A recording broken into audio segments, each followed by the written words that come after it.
بسم الله الرحمن الرحيم سبح لله ما في السماوات وما في الأرض وهو العزيز الحكيم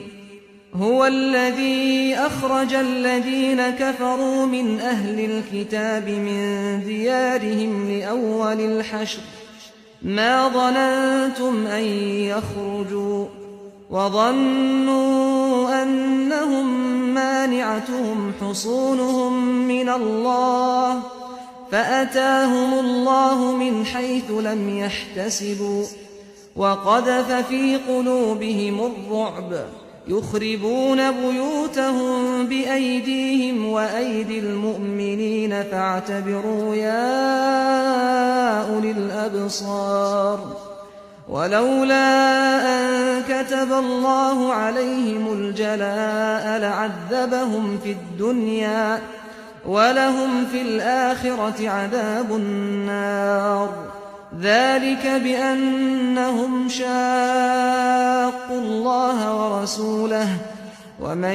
يشاق الله فإن الله شديد العقاب ما قطعتم من لينة أو تركتموها قائمة على أصولها فبإذن الله وليخزي الفاسقين وما أفاء الله على رسوله منهم فما أوجفتم عليه من خيل ولا ركاب ولكن الله يسلط رسله على من يشاء والله على كل شيء قدير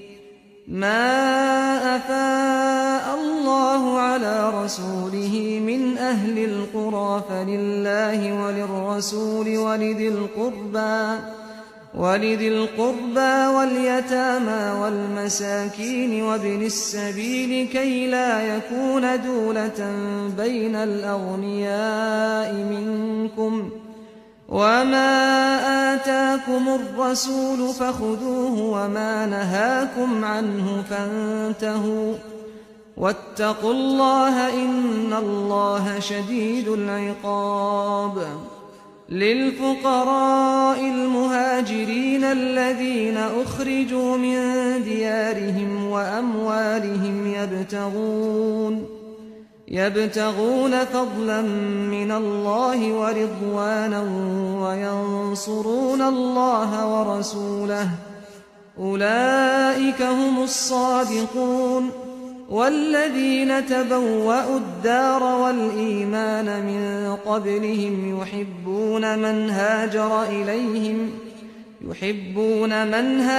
إليهم ولا يجدون في صدورهم حاجة مما أوتوا ويؤثرون على أنفسهم ولو كان بهم خصاصة ومن يوق شح نفسه فأولئك هم المفلحون والذين جاءوا من بعدهم يقولون ربنا اغفر لنا ولإخواننا الذين سبقونا بالإيمان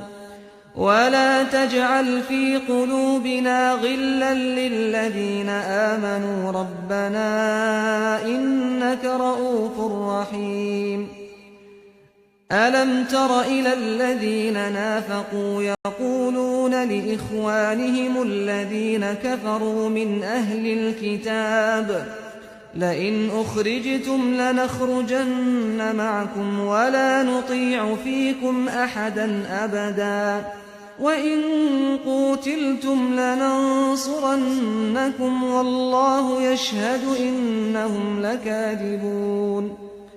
لئن أخرجوا لا يخرجون معهم ولئن قوتلوا لا ينصرونهم ولئن